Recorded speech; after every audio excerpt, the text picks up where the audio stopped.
Hi there. Right, so I just thought I'd do a quick video and show you 3 of my favourite plants that are in flower now in the garden in October. 2 of them are a real surprise to me. So I'm going to concentrate on this little border here. This is a new border that I dug out this year. It used to have a huge spirea here and a huge wigelia here. And I took the shrubs out and planted it out. And this here is one of the plants that I bought this year and planted, and that is a real surprise to me, just how well it's done. So it's this one here, and it's a salvia, and it's called Blue Suede Shoes. Isn't that gorgeous? So I bought it early in the summer, planted it, and it flowered. I haven't cut it back at all. Then it sort of went over a bit, and I thought, oh, that was it. It's finished. But now here we are, mid-October, and it's just full of flowers. So I've done my research, and it said on the label, so it wasn't hard to do. But this isn't a hardy salvia up here in the northeast of England. We live right on the coast, so we get lots of salty sea air.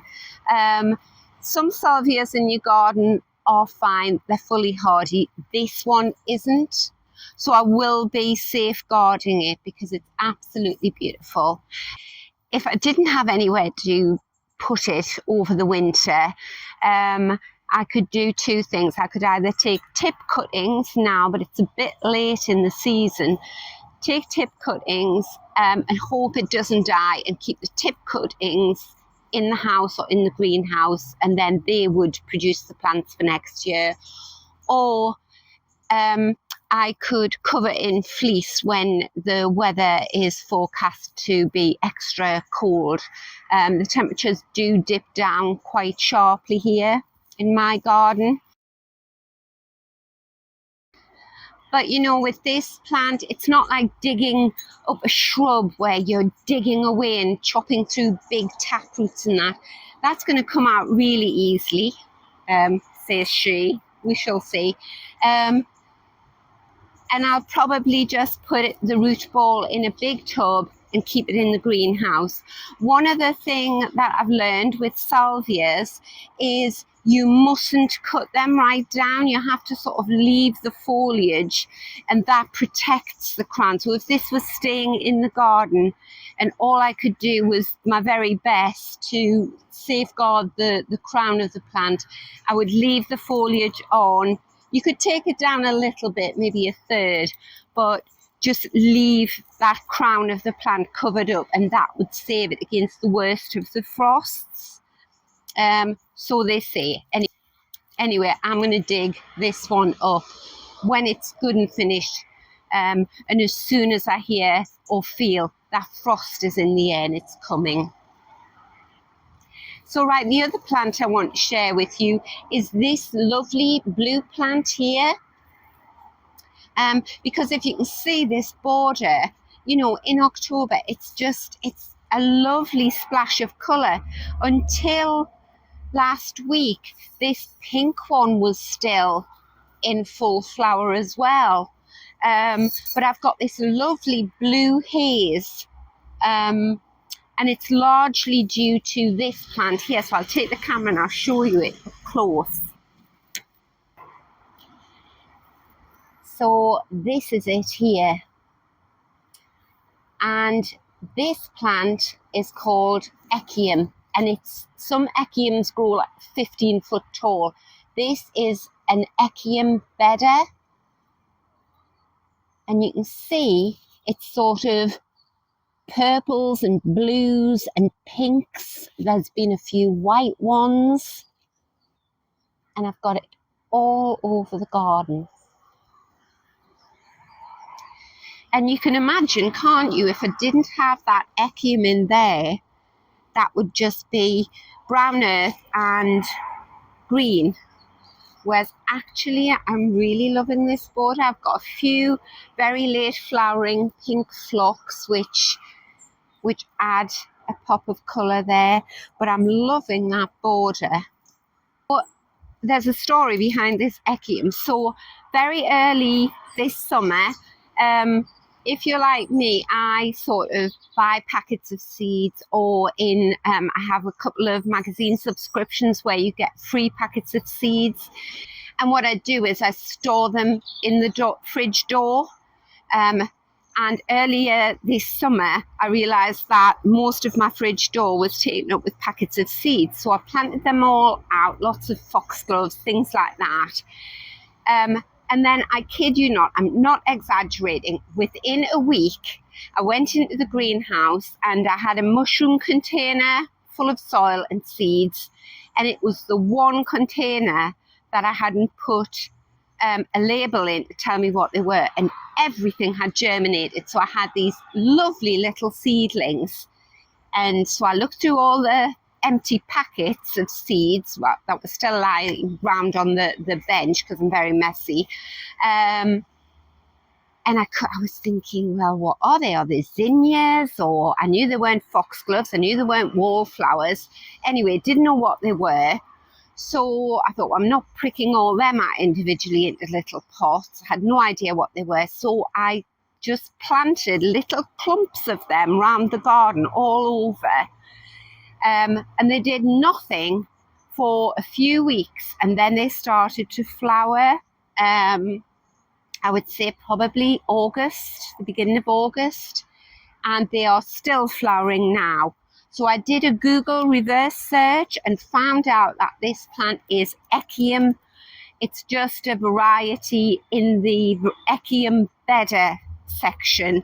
I couldn't find the plant label, so I don't know the exact variety, but it grows anywhere between 1 foot and 2 foot tall. In my garden, it tends to have sort of like flopped into the borders, and I don't mind that. If you are the type of gardener that likes everything sort of standing up very neat and straight and that, and you probably wouldn't like this, but it was just so easy. It germinated sooner than anything else. I stuck it in the garden.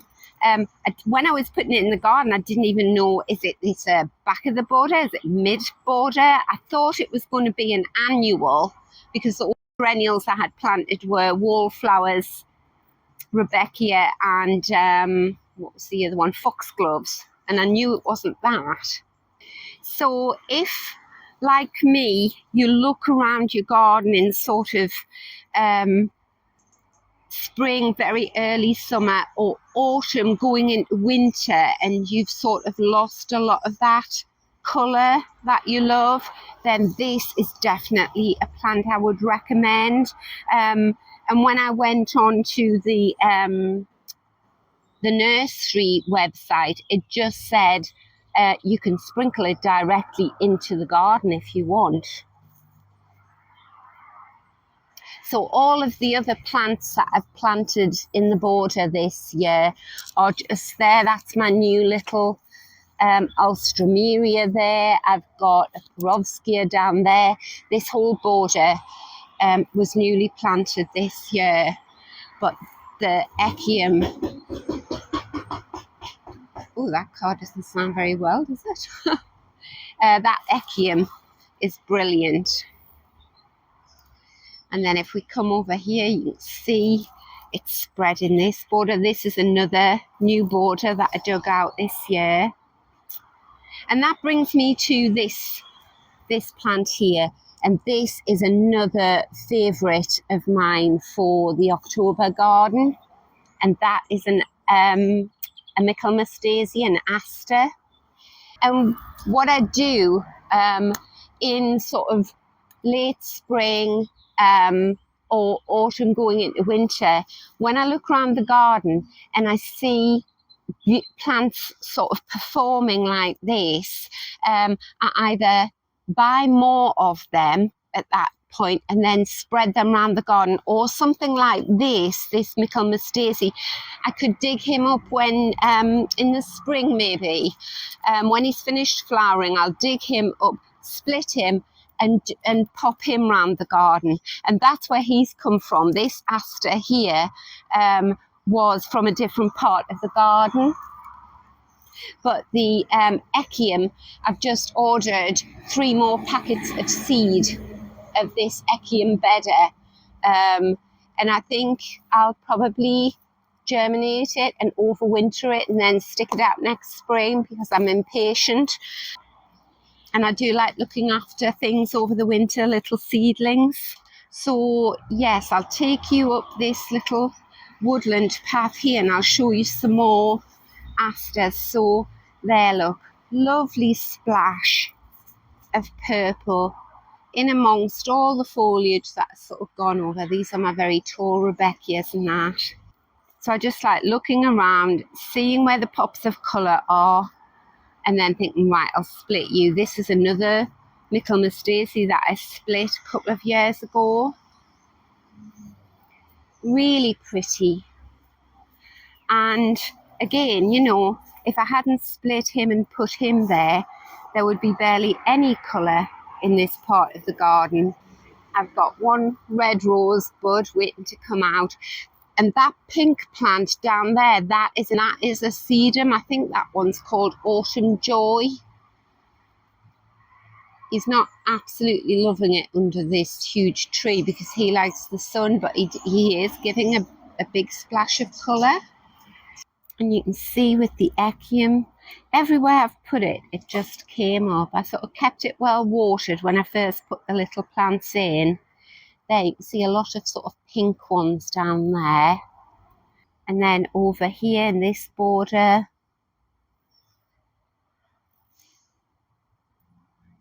that's the sedum there. And here, see the foliage sort of goes over, but the flowers open up. So those are my favourite plants that are giving me colour in the garden in October. So I'll take you through the white garden now, because I did promise you months ago that I would show you this Actia when it came into flower. And it is just coming into flower now in October. That's another surprise. Just as we pass, this is a Persicaria, and it's called Fat Domino. And that is another lovely splash of colour, isn't it? I really think that should be one of my favourites too. This is its second flush of flowers. We had a big storm and it all snapped over. So I cut so that the stems look like this. And I cut it all back, and these are all the fresh new flowers coming up. So that's a really well behaved Persicaria. Lots of them do run at the root, but that one's just stayed exactly where I put it and bulked up. Hydrangeas looking beautiful. So we'll go through the little courtyard and into the white garden where the Actia is. Right, so we'll come round into the white garden now. Still got lots of the oxeye daisy flowering. That's its second flush. And it's this plant here, this rather large Actia.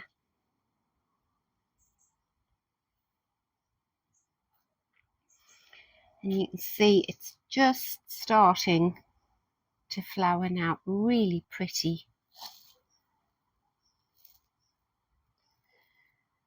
So these are all going to open up, and these are them when they're open. That has been a lovely white Michaelmas daisy, very tall one. So this Actia is growing in partial shade. It does get quite a lot of sunshine, but I'm really surprised at how late in the year it's flowering. And I think it's a lovely structural plant. So there we go. I hope you've enjoyed the video and I hope you found it useful.